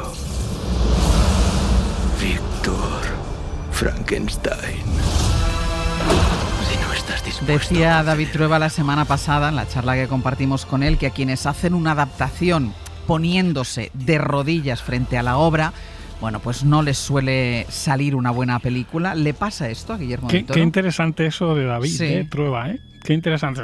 David suele dar siempre el clavo en este tipo de cosas. Lo que ha hecho Guillermo del Toro es más bien el pino puente. Es decir, querer hacer demasiadas cosas. Y no le sale una buena película. Es una película de terror sin terror. No hay terror. Es una película con fantasía, que sí que tiene mucha fantasía, aunque a mí no me gusta demasiado. Hay un punto de ciencia ficción. ¿Quieres ser una película de aventuras adulta? ¿Quieres ser Moby Dick en algún momento? Quizás sea la parte que más me gusta. Y hasta quieres ser en algún momento el Gato Pardo de Visconti, con las secuencias de palacios y de bailes. Y luego, en algún momento, parece que quiere ser el increíble Hulk, de la película de Marvel, porque hay mucho CGI, mucho imagen producida por ordenador, que me parece horroroso. Es como que si quisiera ser una película popular a los Roger Corman, pero con un montón de pasta. Roger Corman lo hacía con 4 duros. Sí. Esta ha costado un montón de pasta. Son películas muy bellas, aparentemente, las de Del Toro, que sin embargo yo creo que no llegan dentro. A mí no me llegan y creo que a la gente le llega un rato. ¿Y en qué es diferente su Frankenstein? Porque claro, tampoco es una tarea fácil escoger un Frankenstein, porque hay mucho donde comparar. Pues mira, no va en algo. Sí, se parece un poco a la grandilocuencia que tenía la de Kenneth Branagh con Robert De Niro de hace unos 25 años, así creo que era aquel Frankenstein. Tiene una segunda mitad, porque tiene dos mitades muy diferenciadas con dos puntos de vista. El punto de vista del doctor y el punto de vista del monstruo. La segunda parte, la del monstruo, es casi un remake de la película de James Whale del año 31, la de Boris Karloff, para que la gente la tenga clara. Me gusta el comienzo, ese comienzo a lo Moby Dick. es lo que más me gusta de la película, y cuando luego vuelve a ese barco donde está el monstruo, que se parece bastante a la novela. Es la parte más fiel a la novela de Mary Shelley y se parece a Remando el viento con el corte que hemos puesto. Y luego están todos esos clichés poéticos que ya hemos visto 800 millones de veces de el monstruo eres tú que juega a ser Dios, solo los monstruos juegan a ser Dios. Bueno, eso está muy bien, pero eso ya está en la novela y eso ya lo hemos visto 1000 veces. ¿Y algo especialmente horrible? ¿O que no te haya gustado? Es que tiene momentos. Hay momentos que dices, qué bien, qué bello, qué trabajado está esto. Y hay momentos, hay una pelea de lobos hechos con CGI, es decir, que no son lobos, que van dando saltitos, que no te lo puedes creer. Es que no te lo puedes creer. ¿Cómo puede hacer Guillermo del Toro una secuencia tan cutre y tan mal hecha y que te saca completamente de la película? Hay una secuencia de un confesionario con la chica de la película, todo lo que tiene que ver con la chica de la película es muy cursi. Y hay una secuencia con un confesionario que va de graciosa y es que es ridícula. Queda un poco de vergüenza ajena. Un poco de vergüenza ajena. Y luego hay momentos que dices, jo, qué potencia tiene Guillermo del Toro si hubiera, hecho un engranaje mucho más potente en lo general. Y el actor, el monstruo, ¿no? Es Jacob Elordi. Jacob Elordi, que es otro chico guapísimo y que sí que está muy bien. Es de lo que más me gusta de la película. Tiene una mirada apesadumbrada y una mirada con una vulnerabilidad que es muy difícil de hacer eso solo con la mirada y con ese kilo de maquillaje que tiene encima. Y Jacob Elordi me parece de lo mejor. Esta película se puede ver en Netflix. ¿Puede optar a premios? Claro, es un poco lo que comentamos el otro día. Ha pasado por cines, por unos cuantos cines. Sin que casi nos enteráramos. Durante 2 semanas ya se puede ver en Netflix y con lo cual lo hacen así en la plataforma para que pueda optar a los Oscars, donde no me extrañaría que sacaran nominaciones de dirección artística y demás. Hay cosas de dirección artística. Es que lo que me parece increíble es que él cuide tanto, por ejemplo, todas las secuencias que tienen que ver con la medicina y que tienen que ver con el cuerpo, que están chulísimas, y que luego te haga una pelea de lobos con CGI. Dando saltitos, que me he quedado con lo de lobo dando saltitos. Es que son saltitos. Siempre es invierno, Archin y Frankenstein. Hasta la semana que viene. Gracias, adiós. A mí me ha salido por la zona que vivo aquí 135. Yo 73 euros. Me parece muy mal. Francamente muy mal, porque es mucho dinero para la gente obrera. A mí me extrañaba que no lo hubiese. Estoy en contra totalmente porque yo creo que son tareas que tiene que asumir la administración, el ayuntamiento en este caso. Pagar por tirar la basura, no lo veo yo bien, vamos, no lo veo bien. Siempre estamos pagando impuestos y luego las calles están sucias y está todo... Pues eso no me parece bien, porque a lo mejor unos reciclan bien y otros reciclan mal y yo creo que deberíamos ser todos iguales. Yo voy cojo, llevo una muleta, salí afuera con mi muleta y 2 bolsas, una de envases y una de orgánico. Y una amable vecina me ha dicho, ¿quieres que te lance la basura? Y yo le he dicho, claro que sí. Y por curiosidad me giro para ver dónde lanza las bolsas que yo había separado para reciclar. Las 2 en el envase o en el contenedor de rechazo. Hoy por Hoy Magazine. Ser podcast. Cuando todavía hay residuos que no tenemos claro a qué contenedor van, como hemos escuchado en el divertido amanecer de esta mañana, llega una nueva tasa de basuras y hay mucha gente que ni la entiende ni la comparte. Seguro que ya han oído hablar de esa tasa, o les han mandado una carta, o les han comentado algo sobre lo que en muchas ciudades empieza a llamarse ya el basurazo. Hoy nos hemos hecho el propósito de aplicar un poco de reciclaje a esta medida que se aplica a las ciudades de más de 5.000 habitantes y que tiene unos propósitos, pero parece aplicada con otros y que en definitiva nadie entiende muy bien de dónde viene, por qué ahora y por qué esa cantidad. Adela Molina es compañera de la sección de Economía de la cadena SER. Adela, ¿qué tal? Muy buenos días. Hola, ¿qué tal? Buenos días. Para empezar, ¿por qué nos cobran ahora la tasa de basura? ¿De dónde nace?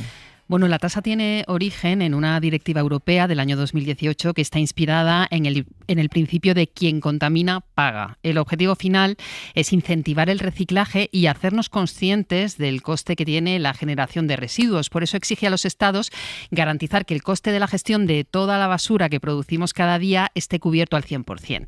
Esa directiva no dice cómo hay que aplicar todo eso, no dice que tenga que ser obligatoriamente con una tasa de basuras, es una de las opciones, y da libertad a los países para para encontrar una fórmula. Aquí en España, el Gobierno ha optado por esta vía, por una tasa que apliquen todos los municipios de más de 5.000 habitantes como tarde en 2025, este año. Así que, bueno, algunos ya la tenían, pero otros muchos han tenido que crearla. Claro, es que yo le iba a preguntarte eso, porque me sonaba de algunos municipios donde ya se paga tasa de basuras, en otros no, y ahí viene también el conflicto. Los ayuntamientos están obligados a aplicar esta tasa, pero estamos viendo que es muy diferente en función de las ciudades. Hay mucha diferencia entre unas ciudades y otras. No es que no se cobre lo mismo, es que hay diferencias enormes. ¿Y esto cómo se explica? Bueno, la razón, se quejan los ayuntamientos, es que no ha habido una directriz clara sobre cómo calcular esta tasa y cómo aplicarla a los vecinos. Hay solo un párrafo en la ley en la que está incluida, que es la Ley de Residuos y Suelos Contaminados. Tampoco hay un reglamento, aunque es verdad que Hacienda, Transición Ecológica y la FEM elaboraron una guía de ayuda a los ayuntamientos para calcular el coste del servicio de basuras, pero al final el resultado está siendo que cada municipio está aplicando su propio criterio. Algunos calculan la tasa en función del consumo de agua de cada vivienda, otros del catastro, otros del número de personas empadronadas. Los hay que están empleando una combinación de varios de estos elementos y también incluso que han puesto una tasa fija para todos los vecinos. Una disparidad enorme de criterios y también del precio que se paga, que en muchos casos es muy difícil de explicar. Claro, es que estamos hablando de una brecha de precios bastante sorprendente, una diferencia, por ejemplo, del 500% entre distintas capitales de provincia. Eso es, la horquilla va desde los 287 euros al año por esta tasa en Valencia, los casi 240 en Girona y Tarragona, o los más de 200 euros en Palma y San Sebastián, a los menos de 60 euros que se pagan en Toledo por tasa de basuras. El cálculo lo ha hecho para un hogar medio, el Observatorio de Fiscalidad de Residuos, que estima que la cuota media en España es de 116 euros al año. Esa es la que debería ser. Sí, esa es la que se pagan de media en los municipios que ellos han analizado, que han sido poco más de un centenar.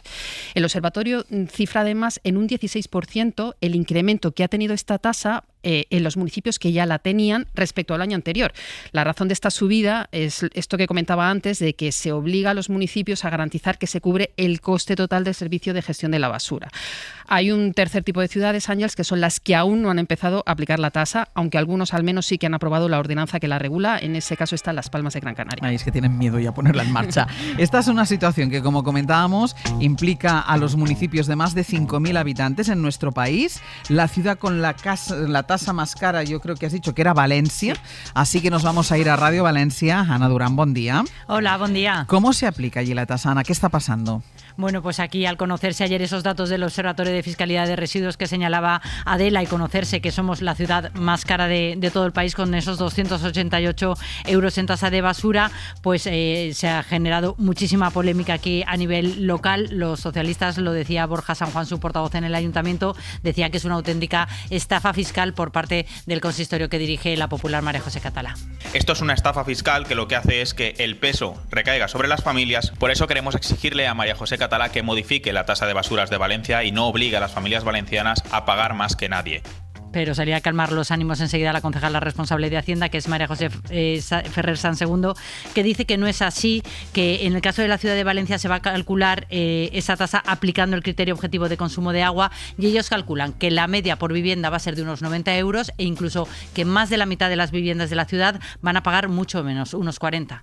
De los datos que los técnicos que concluyen que la mitad de las viviendas de la ciudad de Valencia pagarán solo 39,14 euros al año. Así que exigimos rigor, no crear alarmismo y sobre todo hacer las reclamaciones a Pedro Sánchez, que es el autor material del basurazo. Bueno, aprovechaba para la crítica política también. Cómo no, qué raro, ¿no? La tasa en el caso de Valencia se va a cobrar por vivienda y en el recibo del agua. Ana, te voy a preguntar, ¿está en la conversación lo de la tasa de basura? Sí que se comentaba muchísimo porque, claro, a raíz de esta, sobre todo de esta disparidad de datos, ¿no? Pues cuando en la factura ya veremos efectivamente qué es lo que se cobra por cada vivienda, pero sí que se ha generado cierta alarma social y, como veis, un debate municipal bastante encendido porque, bueno, pues los datos son bastante considerables. No es lo mismo hablar de 288 euros al año que hablar de 90 o de 40. La diferencia es más que notable.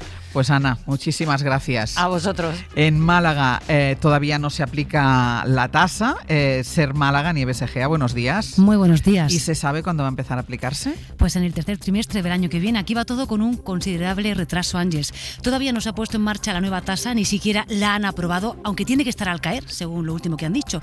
La previsión, como decimos, es que entre en vigor el tercer trimestre del año que viene. Es una demora de un año con respecto a la previsión inicial.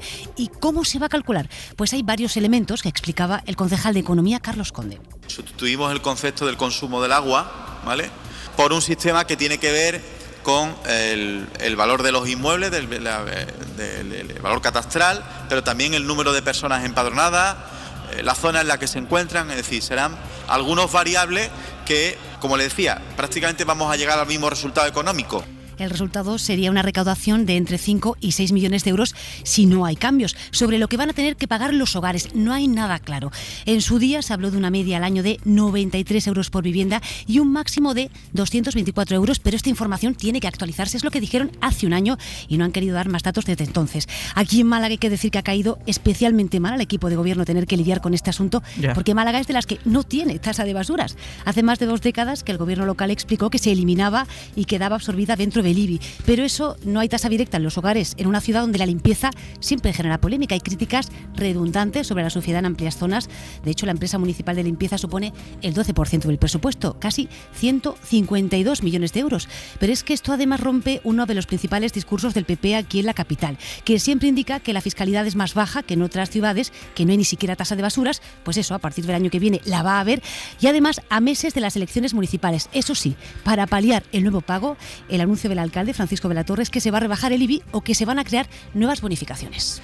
Nieves, gracias. A ti, hasta luego. No hay nada que movilice más a los vecinos que el tema de las basuras, no solo las tasas, sino la forma de recoger las basuras, si es puerta a puerta, con los contenedores. Es algo que moviliza en unas elecciones muchísimo a los vecinos. Y después, Adriana, también estoy escuchando, dice, a lo mejor calcular por la gente que está empadronada, pero claro, en el caso, por ejemplo, de una segunda residencia, si no hay nadie empadronado ahí, no va a pagar tasa de basura. No, o sea...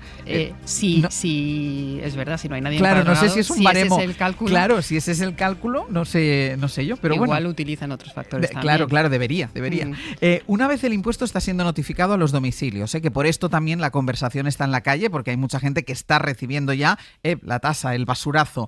¿Quién paga esto? ¿Quién tiene que pagar la tasa? Pensando además, y me pongo en el caso de la gente que viva de alquiler. ¿Esto lo paga el casero o lo paga el inquilino? Bueno, esta es una de las grandes dudas que ha generado la tasa de basuras. En general, como norma general, Ángeles, la tiene que pagar el propietario de la vivienda.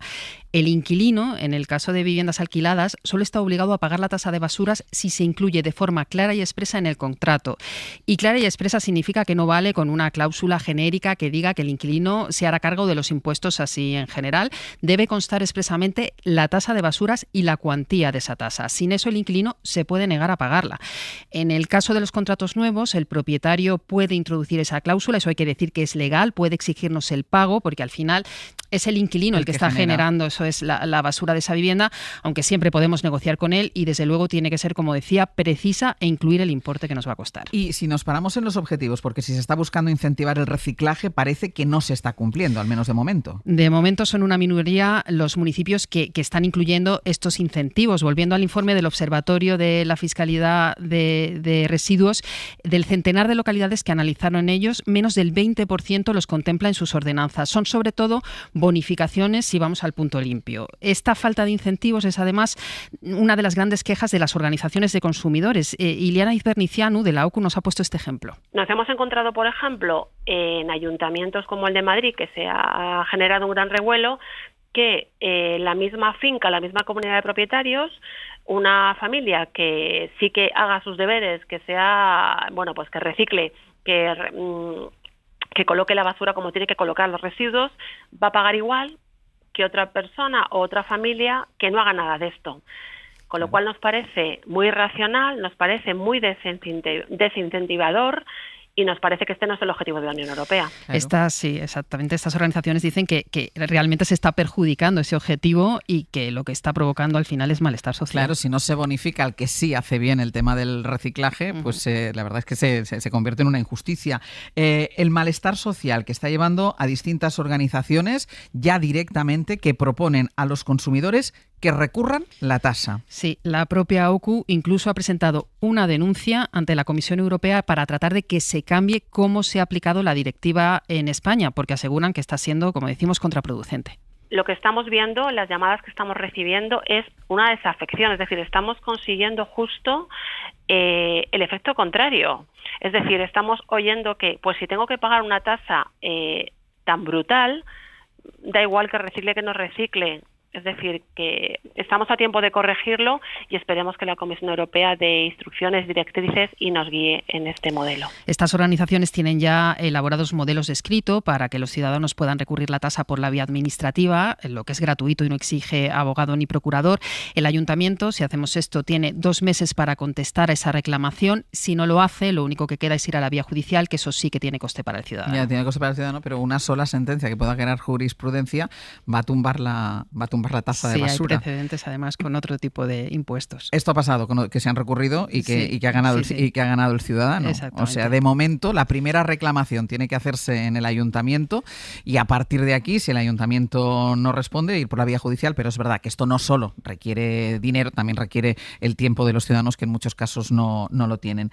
¿Hacienda qué dice? Porque puede llegar una avalancha de litigios y de devoluciones por esta tasa. Sí, pues los inspectores avisan de esto que comentábamos. Los inspectores de Hacienda locales creen que al final va a ser la justicia la que decida si los municipios la están aplicando bien y advierten de que se está gestando además un potencial problema para aquellos ayuntamientos que puedan verla derogada. Claro. Esto nos ha dicho Juan Ignacio Gomar, que es miembro del grupo de expertos en tasa de basuras de la Asociación de Inspectores de Hacienda Locales. A los ayuntamientos a los que les anulen las tasas se les van a generar unos agujeros presupuestarios muy notables, porque claro, entre que un ayuntamiento apruebe la ordenanza, empiece a exigir la tasa y termine resolviendo el Tribunal Supremo, como mínimo entre 3 y 4 años. Hay un riesgo que ahora mismo no está a la vista, pero en 3 o 4 años podemos tener ayuntamientos que tengan que devolver un montón de millones de euros. Los inspectores creen que puede ocurrir como con la plusvalía, este precedente que te comentaba. En 2021, claro, si recuerdas, el Constitucional declaró ilegal el cálculo del impuesto que hacían los ayuntamientos y que grava el incremento de valor de los terrenos urbanos. Aunque eso sí, solo pudieron reclamar la devolución quienes hubieran recurrido y no tuvieran una resolución firme en ese momento. Claro, nosotros hoy nos hemos propuesto hacer este tramo porque yo le preguntaba a las compañeras si está, y tú también sabes que está en la conversación el tema de las tasas de basura. Claro, nos proponíamos hacer este tramo porque es verdad que te llega una notificación sin mucha explicación y yo también pienso que en muchas ocasiones, más allá de lo que se pueda considerar justo o injusto, por ejemplo con el tema de reciclaje, que no se bonifica, que la gente va a acabar diciendo, pues si tengo que pagar lo mismo yo, que estoy haciendo un esfuerzo, que alguien que no está haciendo el esfuerzo, pues ¿por qué lo voy a hacer? Yo creo que esto requiere de una explicación y volvemos a lo de siempre, a la pedagogía, que a veces yo creo que los políticos se piensan que los ciudadanos somos tontos y somos incapaces de entender muchas cosas. Sin pedagogía no se puede entender el porqué. No, ni el porqué, ni el objetivo, ni la intención de esta tasa, que la tiene, vamos. Claro, exacto. Pues responde a una directiva europea, pero de momento cada ciudad de más de 5.000 habitantes la está aplicando a su manera y las asociaciones de consumidores ya les dicen, si quieren ustedes recurrirla, recurran. Adela, muchísimas gracias. Un placer a vosotros. Hasta luego. Hoy por Hoy Magazine. Ser Podcast. ¿Qué tal, Casal? Hola, buenos Ángeles, días. ¿qué tal? ¿Cómo estás? Está Marta del Vado hoy al frente de la ventana, que Francino está en otras cosas. Bueno. Venga, Casal, vamos primero con hora 14. Pues mira, en principio antes de las 2 debería quedar visto para sentencia el juicio al fiscal general del Estado y además antes de las 2 en el Congreso pues deberíamos asistir también a las últimas votaciones de 2 leyes con el respaldo de Junts, la ley de atención al cliente y la ley de movilidad sostenible. A partir de aquí, de estas 2 votaciones, se supone que entra en vigor la ruptura de Puigdemont con Pedro Sánchez. Veremos. Explicaremos en hora 14 por qué Agricultura decreta ahora que todas las gallinas se vayan al corral, por tanto se endurecen las medidas para luchar contra la gripe aviar y luego déjame que escuchemos una del mundo al revés. Hoy que queda visto para sentencia el juicio al fiscal general del Estado, hemos escuchado a Ayuso hablar del Grupo Quirón, haciendo además una encendida defensa de la empresa para la que, recordemos, trabajaba su pareja y que es la beneficiada por buena parte de los contratos sanitarios en la Comunidad de Madrid. Bueno, Ayuso tenía intervención hoy en la Asamblea, en su cara a cara con la socialista Mar Espinar. Infrafinanciar la sanidad pública para obligar a los madrileños a escoger la sanidad privada no es libre elección. Es un chantaje para que el principal cliente de su pareja siga haciendo caja. Te voy a tener que hablar del mejor grupo sanitario de España que tiene que soportar las iras de este gobierno y de todos los caniches que tiene por debajo. Ya lo de los caniches me parece lo de menos. Ayuso defendiendo a un grupo privado por encima de cualquier otra cosa, un grupo en el que, recordemos, su pareja tenía o tiene intereses. No, y hay un proceso abierto precisamente por algunas cosas de estas. Marta, yo os he traído una canción. Y os pido que os fijéis en la armónica.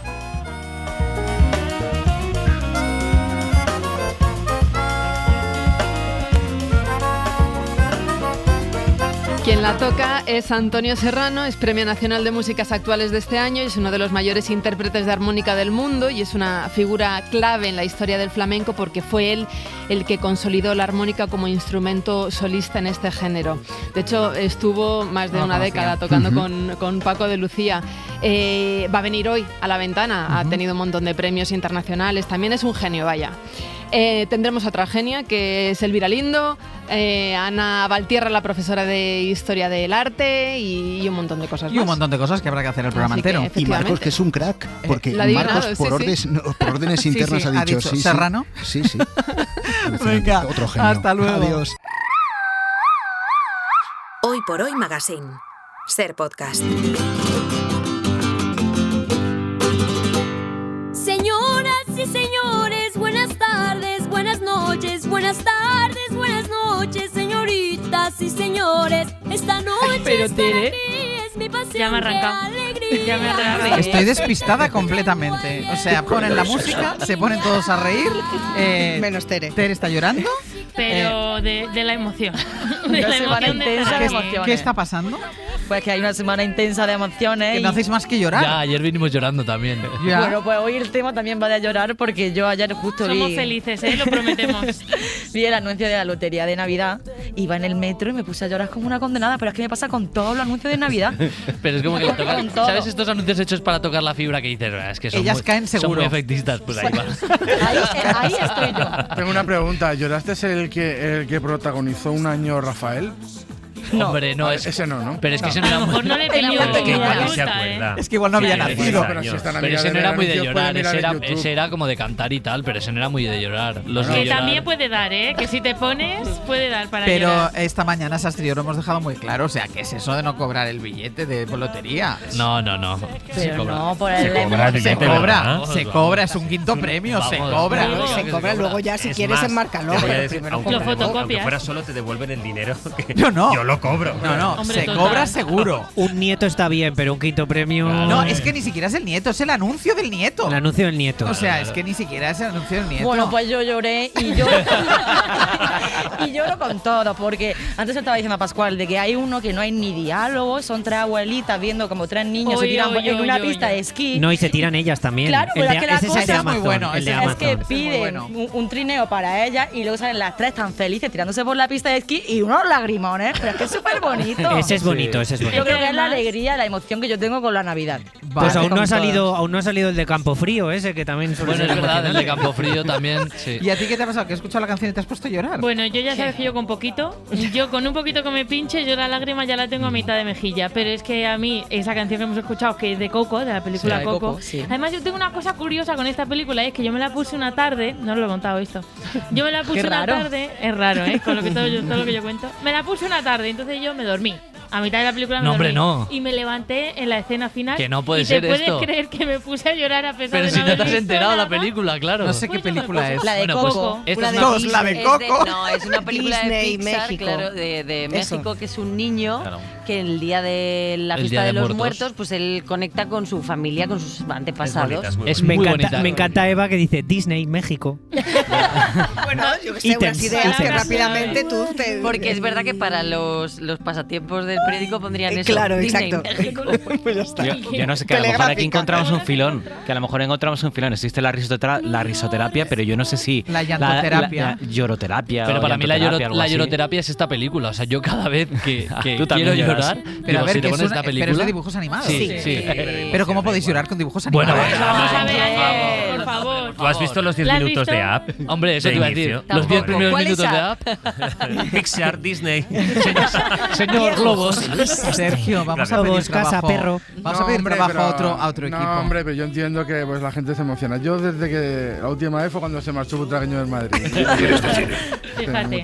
¿Pero lloras con el fútbol? Digo que como con el puede ser fútbol, raro no. llorar por dibujos. Con algunos jugadores. Digo, Bueno, hay jugadores de dibujos animados. Sí, dices pringao. Oliver y Benji. Ah, claro. Hoy por hoy. A l'horitzó es divisen les veles d'uns nens que fan optimist. A la cala del costat dormo una estona ara que bufa de mar. Així estirada se'n veu espectacular. de pronto es junio. Con Sí, esta ya. canción. ¿Verdad? Pues, pero esta canción me gusta mucho, pero no voy a llorar. ¿O no? Nos ha animado. Claro. ¡Arriba! Vale. Porque aquí puedes pasar. Porque Por nos vamos eso a digo, a lo casa, mejor, porque nos vamos a casa. Claro. A casa de verdad, además, algunos. A casa, Mario. Estamos para encerrar, ¿eh? Estamos para encerrar. Pero bueno, de momento, como no nos encierran, nos vamos a ir a Navarra unos cuantos, Claro. a Pamplona un ratito esta tarde. En Pamplona todas las saludes mentales se mejoran. Se mejoran ahí seguro, que lo vamos a pasar la mar de bien. ¿Con qué nos vamos? Que ni es junio ni aquí hay mar. No. Pero, uno puede cambiar su vida en cualquier momento. Y Ya, uno pero de una desde manera muy Madrid- radical, ¿eh? Muy radical. Y uno desde Madrid se puede hacer farero. Es lo que hizo Mario Sanz. Hemos conocido su historia, le hemos conocido a él, hemos estado charlando en la sección Usted no sabe con quién está hablando. Y nos ha contado cómo, además de que se ha jubilado hace unos meses, cómo le ha encantado su trabajo, cómo lo ha vivido y cómo todo comenzó en Vallecas. Teníamos un bar de copas ahí muy cerca de donde estamos y trabajábamos mucho y mi pareja siempre estaba diciendo que quería ir al mar, que quería descansar en el mar. Y una de las veces estaba leyendo yo el periódico y vi la academia que preparaba, un anuncio de la academia que preparaba para la oposición de faros. Sí. Y le dije, como tengas suerte te vas a hartar de mar. Y tuve suerte. Y de pronto había que dejar el bar y irse a un faro. Pues me tocó Mesa Roldán, que está en Carbonera, dentro del Parque Natural Cabo de Gata-Níjar, y es una maravilla de espacio. A partir de cierto momento también he tenido que llevar el faro de Garrucha, el de Mojácar, el de La Polacra, o sea que nos han ido pasando los faros que había alrededor a los fareros que quedábamos, y luego a donde iba pues intento visitar los faros. Esta también es buena lotería, ¿eh? Bueno, moraleja, cuidado con lo que pedís, Oye, porque claro, claro. dices, yo quiero vivir cerca del mar, toma un faro. Y menos el de Mara Torres están todos, ¿eh? No sé yo si no ha estado en el de Igual, Mara Torres, no puede que ser, igual puede sí. ser. Volvemos mañana a partir de las 6, hoy por hoy, especial desde Pamplona, desde Baluarte, lo digo bien, Correcto. desde Baluarte mañana. A partir de las 6 estará Sastre. Sí, Y yo me estaremos. incorporaré a las 8 porque tengo que dar una vuelta por Pamplona para que todo esté bien. Entonces vale la pena. Venga, hasta mañana.